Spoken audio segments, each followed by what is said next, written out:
북한이 유사시에 핵 사용을 불사할 가능성이 있다라고 보고 우리 정부 차원의 북핵 대응 훈련 어제 정부 차원에선 처음으로 시작됐습니다. 이러자 북한이 핵을 실을 수 있는 순항미사일 발사하는 모습을 공개했고요. 우리 공군은 어제 이 순항미사일을 요격하는 훈련을 실시했습니다. 이런 가운데 오늘 아침에는 김정은이 북한 정권의 떠오르는 실세라고 불렸던 김덕훈 내각 총리를 원색적으로 비난했다라는 소식이 북한 관영 매체를 통해서 공개됐습니다. 북한 전문가입니다. 봉영식 연세대 통일연구원 전문연구위원에게 자세히 듣겠습니다. 안녕하십니까? 예, 안녕하십니까? 어서 오십시오. 예. 자, 이제 우리 정부 차원의 북핵에 대한 대응 훈련이 처음 실시됐다고 하는데 여기에 대한 이제 인식을 보여주는 윤석열 대통령의 어제 을지 국무회의 모두 발언 잠깐 듣고 여쭤보겠습니다. 북한은 전쟁 목적을 달성하기 위해서라면 모든 가용 수단을 총동원할 것이며 핵 사용도 불사할 것입니다. 올해 연습부터는 정부 차원의 북핵 대응 훈련을 처음으로 실시합니다. 핵 경보 전파 체계와 국민 행동 요령을 홍보하고 국민 구호와 치료를 위한 국가적 대응 능력도 확실하게 점검하기 바랍니다.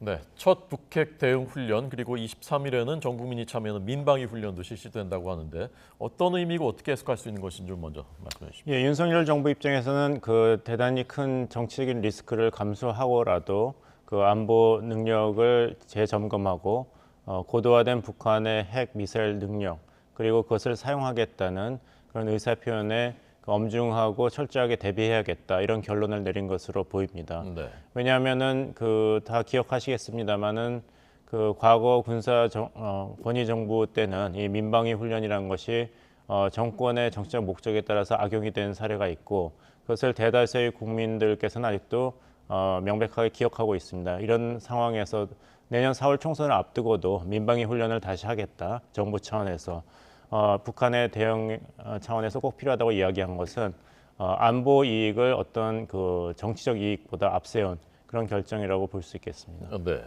자, 어제 이제 을지 연습이 시작됐고 조금 전 윤 대통령의 발언도 을지 국무회의에서의 발언이었는데 지금 좀 전 보신 화면이 우리 공군이 북한의 순항 미사일을 추적하고 요격하는 훈련이라는데 이 북한의 순항 미사일을 요격한다는 것이 어떤 의미가 있는 겁니까? 순항 미사일은 탄도 미사일과 달라서 네. 비행기를 생각하시면 되겠습니다. 순항 미사일은 일단 발사된 다음에도 탄도 미사일은 일단 발사된 다음에 총알과 같이 궤도라든지 그것을 수정할 수가 없습니다. 한번 쏘고 나면은 수정이 불가능하지만 순항 미사일은 이제 크루즈 기능이 탑재되어 있기 때문에 미사일의 궤적이라든지 속도, 명중을 조정할 수 있는 것이기 때문에 네. 그만큼 방어하는 입장에서는 요격이 힘듭니다. 예. 그런 순항 미사일의 전술핵을 탑재해서 한국에게 치명적인 타격을 입히겠다는 것이 이번 김정은 국무위원장이 직접 참관한 연습의 핵심입니다. 네. 비록 우리 합참에서는 여러 가지 정보를 분석해 봤을 때는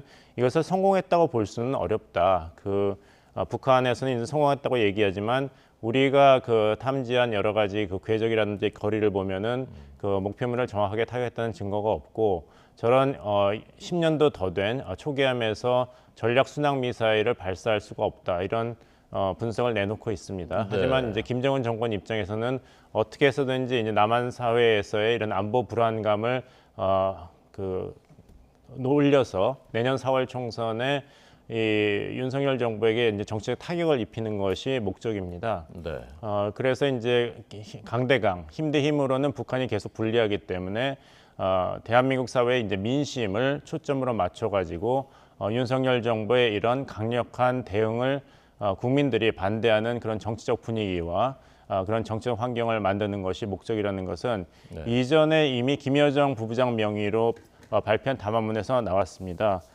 국민들은 윤석열 저 천치 바보들이 들어앉아 자꾸만 위태로운 상황을 만들어가는 정권을 왜 그대로 보고만 있는지 모를 일이다 했고 그래도 문재인이 앉아 해먹을 때는 적어도 서울이 우리 관역은 아니었다고 이야기했습니다. 즉 윤석열 정부의 이렇게 잘못된 대북 강경책 때문에 대한민국 국민 당신들이 희생이 될 것이니까 다시 탄핵을 해라 이런 메시지를 김여정 부부장이 노골적으로 드러냈고 네. 네. 은퇴했던 김영철 전 청찰 총국장 다시 복귀시켰는데 이것은 국정원 분석에 따르면은 앞으로 4월 총선을 앞두고 사이버 공격, 심리전을 강화할 초석이다 이렇게 분석하고 있습니다. 네. 북한이 쓰는 용어가 참 너무나 이제 원색적이기 때문에 이렇게 제가 한 얘기는 아니고 그대로 읽은 것입니다. 그대로 읽으셨습니다. 예. 그러니까 우리 윤석열 정부 입장에서는 북한이 실제로 핵을 사용할 가능성이 있다라는 이제 인식. 근데 이제 순항 미사일에도 핵탄두를 탑재할 수가 있고 북한은 이제 그 모습을 김정은이 참관하는 것을 공개했고 우리 공군은 그것을 이제 쏘아서 떨어뜨리는 요격 훈련을 어제 실시했고 이제 이런 흐름들이 있었던 것입니다. 북한이 조금 전에 이제 공개한 것이 아마 지난주에 있었던 그 훈련, 그 순항 미사일을 쏘는 훈련을 김정은 참관하는 모습인데 우리 군은 그게 그 전략 순항 미사일이라고 보기는 어렵다고 어제 입장을 밝혔다면서요? 예, 여러 가지 이제 호위함의 이제 규모라든지 그리고 외형 그리고 미사일을 추적한 그런 정보를 분석했을 때는 이것이 우리가 인정할 수 있는 전략 순항 미사일이라고 보기는 어렵다는 것이 발표지만 네. 안보에는 그 안심을 하면 안 되지 않습니까? 그래서 여러 가지 가능성을 모두 염두에 두고 대비하는 것은 자연스럽겠죠. 네. 여기서 한 가지 말씀을 첨가해 드리자면은 김정은 위원장의 성격이 잘 드러나고 있습니다. 뭐냐면은 이 한국이 어떤 것을 하면은 즉각적으로 대응을 해야 됩니다. 이것이 최고 존엄의 어떤 그 신념이기 때문에 그 최고 존엄을 모시고 일하는 군이라든지 당 간부들은 거기에 무조건 복종을 할 수밖에 없는 것이죠. 네, 네. 지난 5월 31일에 서둘러서 군 정찰 위성 시험 발사를 했다가 실패했지 않습니까? 네, 네. 그것도 여러 가지 기술적인 측면에서 본다면은 아직 그 시험 발사 성공할 확률이 충분히 검증되지 않은 상태였다는 것이 중론이었습니다. 외부 분석에 따르면. 그럼에도 불구하고 워낙 그 김정은 총비서가 강력하게 그것을 요구했기 때문에 두 번이나 그 미사일 총국 본부에 가서 독려를 했지 않습니까? 네, 네. 그러니까 이제 밑에서 일하는 사람 입장에서는 과학과 기술에 근거한 어떤 그런 시험 발사 결정보다는 정치적인 압박에 의해서 5월 30일에 강행을 했고 아시다시피 그냥 실패했죠. 그래서 네, 다시 24일 전에 2차 실험을 할 것으로 일본 측에 통보를 했다 그러는데 네. 사실 그때 예상하기로는 5월 31일에 실패를 했으니까 그 실패를 한 그 원인을 정확히 분석하고 다시 1차 시험 발사를 제대로 준비하려면 적어도 4개월의 시간이 필요하다는 분석이 있었습니다. 네, 네. 근데 만약에 9월 9일 건국절이 아니라 8월 말에 24일에서 30일 사이에 위성 발사를 한다면 네. 사실 예정보다는 그리고 외부에서 과학적인 근거에 따라서 예상했던 4개월에 한 달 모자라는 3개월 만에 하는 것이기 때문에 네, 네. 이번에도 성공할 수 있을지 이것은 좀 두고 봐야 될 것입니다. 네. 그 당시에 뭐 수준이 많이 떨어진다. 그래서 그게 단시간 안에는 어려울 것이다. 다시 쏘기가 했었는데 말씀하신 대로 이제 불과 석 달 만에 다시 쏜다. 그러면 또 떨어지면 이제 그 큰 망신이 될 텐데 아무리 최고 존엄이 얘기했어도 그러면 뭐 좀 자신이 있는 겁니까? 어떻게 된 겁니까? 그것보다는 이제 막무가내라는 표현을 이제 써서 설명해 드릴 수밖에 없겠습니다.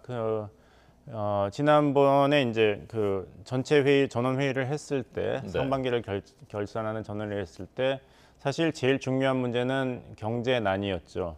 근데 경제난에 대해서는 어떤 구체적인 그런 새로운 정책이 채택되지 않았고 네.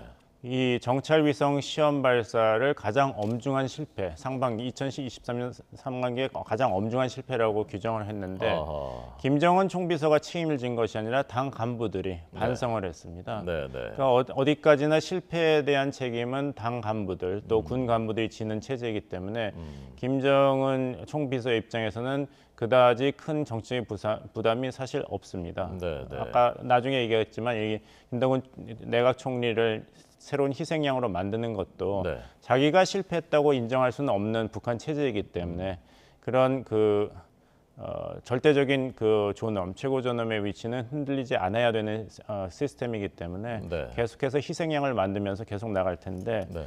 결국에는 북한이 전반적으로 계속 손해볼 수밖에 없습니다. 다시 예를 들자면은 22년 11월에 한미가 연합 공중훈련 비질런트 스톰을 강행했을 때 네. 여기에 대해서 북한이 즉각 북한의 이제 공군 폭격기와 전투기를 띄웠지 않습니까?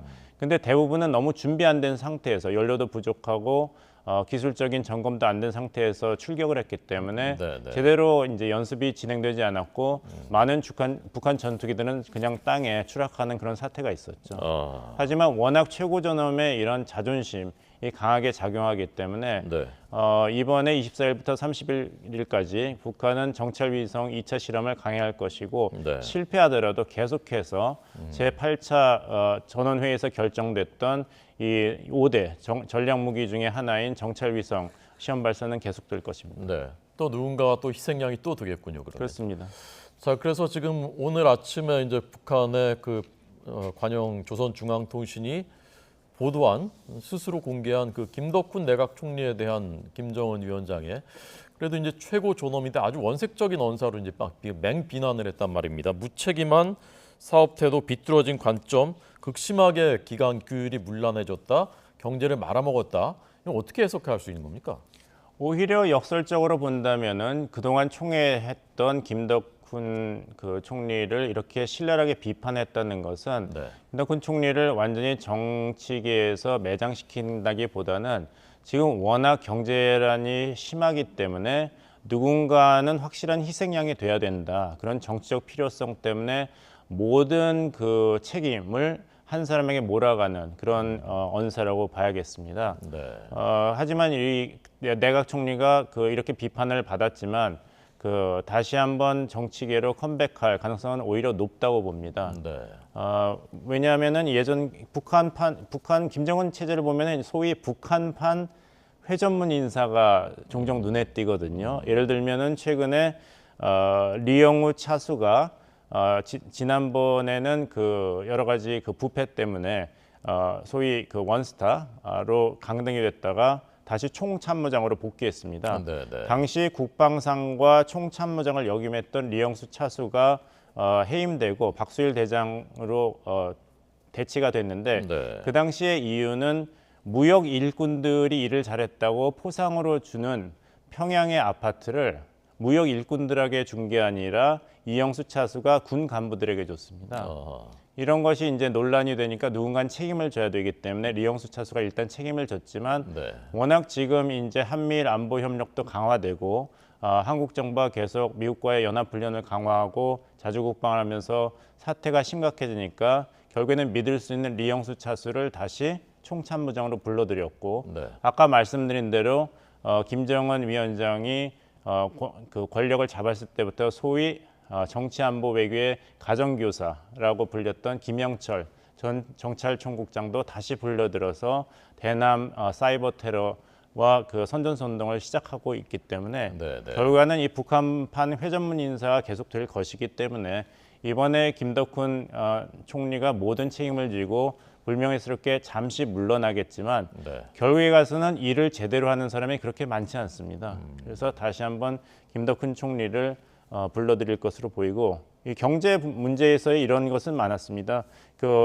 지난번에 이제 해임됐던 오수영 당 중환위 경제부장을 다시 복귀시켰거든요. 워낙 경제가 어려우니까 79세의 노령인데도 불구하고 결국에 가서는 일을 해보고 검증이 된 인사를 다시 쓰는 것. 그런 예가 다시 드러났습니다. 네. 책임을 김덕훈 총리한테 다 지워서 지금 이렇게 강하게 비난해야 될 정도로 북한 경제가 매우 어렵다라고 볼 수 있는 겁니까? 국정원의 분석에 따르면 그렇습니다. 국정원의 최근 이제 국회에 대한 보고를 보면은 워낙 이 민심이 흉흉해졌기 때문에 불평, 불만, 분자, 색출, 전담, 비상설 태스크포스까지 신설이 되었고 네, 네. 중호범죄가 북한 사회에서 급격하게 증가되고 있다.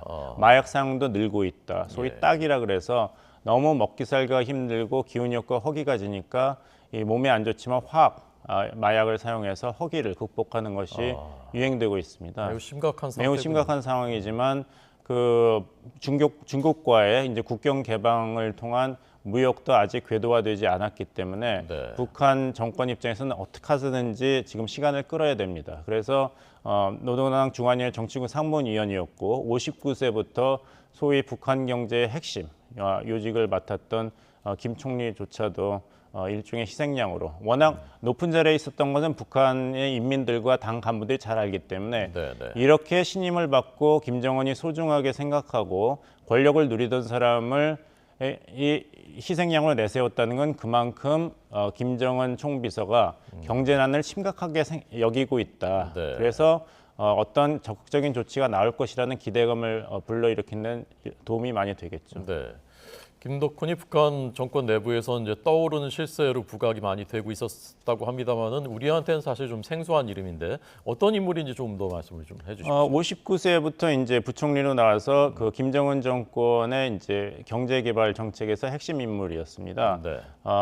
제일 기억나는 것은 그 하노이에서 2020년 이제 2019년입니다. 2월에서 하노이 회담이 결렬된 다음에 소위 네. 정면 돌파 노선을 김정은 정권이 이제 채택했을 때 네. 그때부터 이제 내각에서 이제 국가 경제를 책임진 그런 인물이었습니다. 네, 네. 근데 제가 여기서 말씀드리고 싶은 것은 예. 소위 밑에 사람을 아무리 이렇게 간다 하더라도 네. 가장 큰 리스크는 최고 전환 리스크입니다. 네, 이 체제가 바뀌어야 되는데 그거 없이 현 상황을 빨리 극복하라 그런다면은 아무리 어떤 천재가 나온다 하더라도 제한된 환경에서는 성공을 담보하기는 힘든 것이죠. 예를 들어서 이제 김정은 위원장이 처음으로 최고 지도자로 등극한 2012년에 스위스에서 유학을 했기 때문에 김정은 위원장도 서울대의 김병헌 교수의 분석에 따르면은 제대로 된 나라로 북한을 만들고 싶어 했습니다. 네, 네. 그래서 그때 한 것이 자유경제구역을 많이 더 신설을 했죠. 하지만 이것을 제대로 자유경제, 자유무역 지역으로 만들 준비를 안 하고 위에서 최고 저놈이 지시를 하니까 그냥 많이 만들긴 했는데 네. 외국 투자자들 입장에서 본다면은 이걸 투자하고 같이 사업할 환경이 전혀 안 돼 있었던 것이에요. 그래서 13개의 새로운 경제 특구가 시작도 못하고 사그라들 버렸는데 네. 당시에 거기에 참여했던 외국 투자자와 언론 기자들이 한 얘기는 뭐냐면 자기네들은 경제 특구 설명회에서 설명만 하고 질문을 안 받는 설명회는 처음 참석했답니다. 네, 네. 그리고 마이크 폼페이오 국무장관이 김정은 위원장을 만나서 트럼프 대통령은 북한이 대단한 경제적 잠재력을 가지고 있다. 그것을 실현하는데 미국은 적극적으로 지원하겠다. 네, 그 네. 일환으로서 비핵화 협상이 잘 진전이 된다면은 북한이 세계은행, 월드뱅크에 가입하는 것을 지원하겠다. 근데 그 마이크 폼페이오 국무장관의 회고록을 보면 김정은 위원장은 세계은행이 뭡니까라고 대답했답니다. 그러니까 의욕은 있으나 네. 나도 북한을 정상국가로 만들어서 버젓한 국가의 최고 지도자가 되고 싶다는 야망은 있었습니다만 거기에 따르는 어떤 치밀한 그런 설계도라든지 계획이라든지 그리고 거기에 따르는 전략적인 희생을 감수할 준비는 김정은 위원장에 부족했기 때문에 네. 아무리 이 내각 총리를 바꾸고 외교상을 바꾸고 한다 하더라도 간부들 비판하는 것은 단기적인 민심 달리기에 그칠 수밖에 없습니다. 네.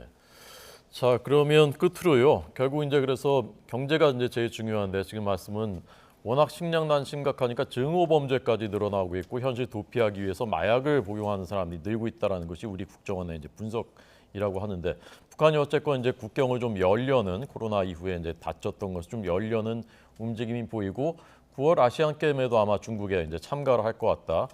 이제 좀 열면 북한 경제가 뭐 다소간이라도 좀 호전될 수 있는 가능성은 어느 정도라고 보십니까?